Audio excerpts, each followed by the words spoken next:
যে আমাদের ফিল্ম ইন্ডাস্ট্রিতে একজন শাকিব খান আছে, এটা তো সম্পূর্ণ রং। আমার বাসার সামনে আমার দারোয়ানের নামও শাকিব খান। কি মিথ্যা কথাটা বলল চিন্তা করেন ভাই। মানে কোনো কিছু একটা ইস্যু পায় না। এখন কিভাবে শাকিবকে হেয় করা যায়? সালমান শাহ ছিল, একটা মান্না ছিল, কত মানুষ কত না গসিপ করছে তাদের নামানোর জন্য। শেষমেশ তাদেরকে মেরে ফেলা হয়েছে। আজকে শাকিব খান না থাকলে চলচ্চিত্র ইন্ডাস্ট্রি একদম ধ্বংস হয়ে যাবে। তখন কাকে নিয়ে খোঁচা দিবি তোরা? এর মধ্যে একটা ভিডিও দেখলাম, দেশ টিভিতে দিচ্ছিল, ভিডিওটা দেখছি আমি। ভিডিওটা হলো ইকবাল বলেছে যে আমার দারোয়ানের নামও শাকিব খান। আমার বাসার সামনে আমার দারোয়ানের নামও শাকিব খান। মানে এটা আসলে শাকিব খানকে কটাক্ষ করে কথা বলছে। হ্যাঁ? শাকিব খানকে অপমান করানোর জন্য এই কথাটা বলছে। বিশ্বাস করেন ভাই, ইকবালের কোনো দারোয়ানের নামই শাকিব খান না। বলেছে এজন্য যেন শাকিব খানকে অপমান করতে পারে। মানে চাপাবাজ। ইকবাল হলো একটা চাপাবাজ। আমার মনে হচ্ছে ও একটা সাইকো। সাইকো বলা যায়। ইকবাল কিন্তু সবচাইতে একটা জিনিস ভয় পায়। কাকে বলুন তো? শাকিব খান তো সবসময় চুপচাপ থাকে। শাকিব খান কিন্তু কিছু বলে না। সাকিবিয়ানদের কিন্তু ইকবাল ভয় পায়। কারণ জানে আমি যদি এই কথাটা বলি ওরা খুব ভালো করে আমাকে রোস্ট করতে পারবে। তো এটা আসলে তুমি কখনো কথা বলে পার পেয়ে যেতে পারবা না। আমরা আছি। শুধু আমি না, আমার আমার মতো আরো কত সাকিবিয়ান আছে। তারাও কিন্তু তোমাকে বলবে। মধুমিতা সরকারকে সাংবাদিকরা যখন শাকিব খানকে নিয়ে প্রশ্ন করলেন, তখন তাকে আপনি কণ্ঠরোধ করেছেন। আসলে মানে ও আসলে যে কি চায়?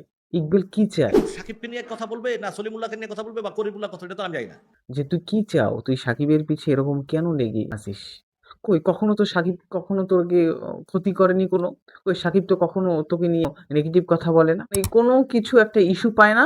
এখন কিভাবে সাকিবকে হেয় করা যায়? কিভাবে সাকিবকে ছোট করা যায়? এই ছোট করার জন্য বলেছে যে শাকিব খান কি একাই নাম না? আমাদের ফিল্ম ইন্ডাস্ট্রিতে একজন শাকিব খান আছে, এটা তো সম্পূর্ণ রং। এই চলচ্চিত্র জগতে শাকিব খান তো আমার দারোয়ানের নাম। বিশ্বাস করেন ভাই, ওর কোনো দারোয়ানের নামই নেই শাকিব খান। মানে ও একটা চাপা দিল। চাপাবাজ দিয়ে মানে শাকিবকে হেয় করার জন্য এই চাপাটা দিল। সেই ছেলেটা নাকি সাকিব আল হাসানের খুব ভক্ত। এইজন্য তার নাম সাকিব। না, আমি ক্রিকেট প্লেয়ার শাকিবকে খুব পছন্দ করি। এবং তো খান, তো খান তো আমার বংশ। হ্যাঁ? আর তার বংশ নাকি খান। মানে কিভাবে কি মিলাবে ও নিজেও বুঝতে পারে না। যে কিভাবে কি করবে। মানে যেভাবে হোক শাকিব খান তো হেয় করতে হবে তো। মানে কোনো ইস্যু পাচ্ছে না। কি মিথ্যা কথাটা বলল চিন্তা করেন ভাই। এর কথা যদি আপনি শোনেন, কখনো এর কথা মূল্যায়নই করবেন না। একটা চাপাবাজ। চাপাবাজের লোককে কখনো কেউ মূল্যায়ন করে বলেন? আরে টাকলা, তুই যত এগাস না কেন সাকিবের সাথে পারবি না। ইম্পসিবল। কোনোভাবে সম্ভব না কিন্তু। পারবি না। তুই এই গুলশানের চামেলি নিয়ে আস। আরো তো কত ছবি নিয়ে আসছি। কিল হিম নিয়ে আসছিস, পারছিস? আর যে উপরে উঠে তাকে নামানো যায় না সেটা মনে রাখতে হবে তোর। একটা চলচ্চিত্র জগতের মধ্যে একটা অসভ্য একটা ছেলে এই ছেলেটা। কিন্তু শাকিবের প্রতি আপনার এই ক্ষোভটা কেন? আমি যেটা সত্য সেটা বলি। সবসময় সত্য কথা বলে। এটা কি কোনো সত্য কথা? মানে সবসময় এইটা বল যে আমি সবসময় চাপা মারি।